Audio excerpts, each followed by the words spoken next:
Hey, what's going on, guys? DJS here, bringing you guys a video to show you guys kind of a comparison between the MacBook 15-inch Retina display and the 13-inch MacBook Pro that I have on the left of it. And this is more or less for those people that are like myself, that I had this is a 2008 MacBook aluminum unibody, and I was wanting to upgrade to a new MacBook, and I didn't know for sure which version I wanted to upgrade to. So you can see there's a couple different choices as I was looking. There's the MacBook Pro 13-inch for $1,200, and you can get the 15-inch, I believe, from $1,800 to $2,200 as well. Or you can get the Retina display one for $2,200. So there was a couple differences between the 15-inch regular Pro and the Retina display, and the reason why I chose the Retina display are because of the couple options that they had, and I'll explain those in just a second. But I have to say there is some positives and negatives to the Retina display. And I actually, at this point, I would actually change mine back in and maybe get the regular Pro, just because there's compatibility issues that I'm not willing to put up with right now. And that's a problem with being an early adopter when you end up buying a new MacBook or new technology. The Retina display is the newest kind of technology of its kind. It's the only MacBook or laptop, for that matter, of its kind. So the fact that it's so unique, people will have to keep up with it, and I'll give you guys an example of that in a second. But and by people I mean developers and stuff for applications, because there's certain applications that do not work on this now that I need to work for my day-to-day kind of activities. So anyway, so a couple of the differences that are notable between the Retina and the regular MacBook Pro. Obviously, the width of the laptop is actually thinner. You can see a little bit here. I'll show you the clamshell like folded down after this is over. But the width is thinner, and the other part that sold me is obviously the Retina display, and there's an HDMI port on this one as well. They're both they're both quad-core i7 processors, and the RAM was like 8 gigabytes. I don't know where I'm going here. The video cards are the same, and so the other selling point, what was it? It was the Retina display, the HDMI port, and the solid-state hard drive. That was the other big thing. Supposedly, solid-state are the way to go. Everything's supposed to be a lot faster, whatever it may be. But the downside is they're so much smaller. This only has 256 gigs versus a terabyte that I could have gotten in the other 15-inch. So it's 1/4 of the hard drive space. And me as a DJ, like, hard drive space is important. I have 140 gigs of just music, so fundamentally I have to change the way I do things. I have to put everything on an external, which kind of puts another additional risk, which really makes you wonder, like, why the hell did I even waste the extra money on this super fast SSD if I'm afraid to even put my memory on the hard drive? So it's kind of like a catch-22. You put it on the hard drive or you don't, but if you don't put it on, then what's the point of even having it, I guess. But I did buy a USB 3.0 1 terabyte external hard drive, and it does load pretty dang fast, so I'm happy with that, I guess. Also, I thought this thing came with Thunderbolt, but from what I've been told on the specs there, it actually doesn't. I guess we can take a look at the side. Right here. Isn't that Thunderbolt? I don't know what the hell that is. I'm not even sure what those are.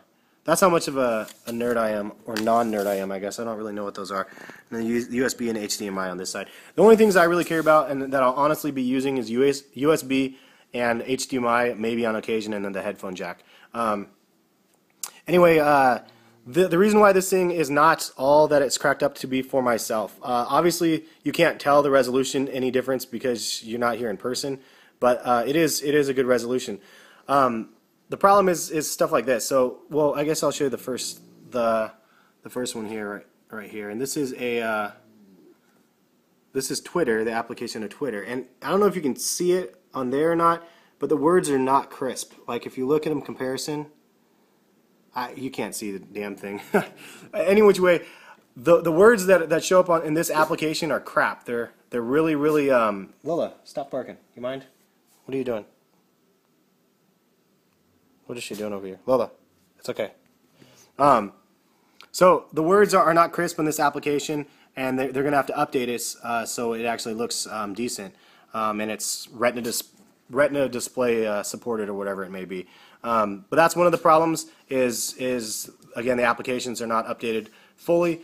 The other one is things like this. So like I have this app called Screenium, and it screen caps my background, and I use it to record Minecraft videos, and it doesn't recognize the resolution size or something. I'm not really sure what's wrong with this thing, but you can see here, I'll go and hit fixed area, and it will give me the idea like of an area that I'm trying to do. On this one, and you can see that like it's kind of highlighted or pixeled or whatever. This one, if I try to do that same thing, the only source it gives me is this one, which the LCD size is too big, I'm assuming, for what this thing can handle. As soon as I hit fixed area, I'll hit it right here so you can see it. Black screens it. And you can see myself kind of in the background. Just black screens it. So it's like, what the hell? So I have to command quit the application, and I'm not able to use it. I'm also not able to use anything else like Flash Media Live Encoder, which is another app that's out here or whatever.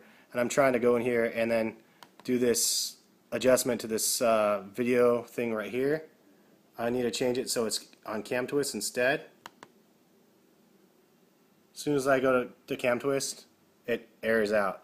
So it's not able to. It's great that this new fancy screen is like brilliant looking and all that jazz, but when I'm not able to use it for screen cap devices that I need to use for my extracurricular job, like it becomes really frustrating. Now I know that you can go into the system preferences and look under, let's see, look under displays, and you can kind of change the displays around a little bit, but there's no way, and this is me, I guess my friend was calling me stupid because I didn't know the difference.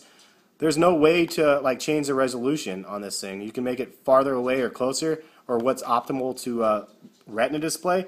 But unlike most laptops, you can't go in and say make this a normal sized background, so I'm able to use it for applications like this. So the logistical nightmare of not having access to the applications that I need access to is damn frustrating, and to the point where it's like I don't know, like it's like 3 steps forward, 2 steps back. That's the best way I can describe it.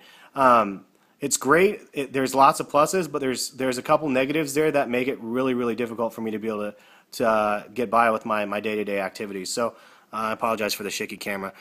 Anyway, that's kind of my quick review of the new MacBook. I mean, I do like the thinness of the MacBook. It is a little thinner, and you know, I'll give you a comparison, I guess, real quick at the end of this.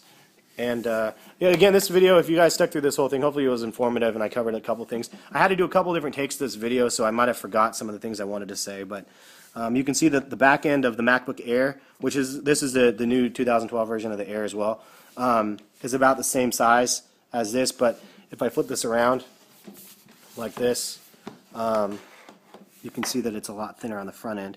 But this MacBook, the new 15-inch, is about the same thickness as the bottom half of this the regular MacBook. The last touch point I wanted to give you guys was the charger. They changed the chargers, and I'm not sure when because I've been off the market for a couple years. But they changed the chargers. It looks the same, but it's actually a little bit thicker. So if you look right here, if I'm trying to use this on my my old MacBook, it's not going to work. It doesn't fit. So you can have the option, and I saw this when I was purchasing mine. They have an adapter. Right here, actually, I'm sorry, this adapter, so for the old ones it doesn't really matter because you'll have the old MacBook chargers, but if you have the old MacBook, then you take this adapter from the old MacBook and then it gives it the ability to use on the new MacBook, so not the vice versa. I wish I was trying to show you the other end because this one is the one for the new MacBook right here. Anyway, hopefully you guys found this informative. Again, for anybody that's out there trying to find a MacBook, like, just consider all of these kind of things and maybe look online and check out some reviews before you guys purchase, because there's certain things if your job is recording screen capping off of your MacBook, you might be SOL until applications are updated. Codes have to be updated, and again, that's the downside of being one of the early purchasers of the MacBook. But and this sucks for me because I was going to live stream on my gaming channel, and now I can't do it yet, so I'm going to have to hold off, and then I'll give it a fair shake. I mean, if it can process everything from the live stream in a good fashion, then you know, it might be a good thing. But I got to go because this guy right here, this girl, actually, that's Chloe. She wants to go on a walk, and Lola right here wants to go on a walk. So you guys want to go on a walk? You want to go on a walk? They're freak. I don't know what the hell they're doing. Anyway, all right, guys, I gotta go. See you guys later.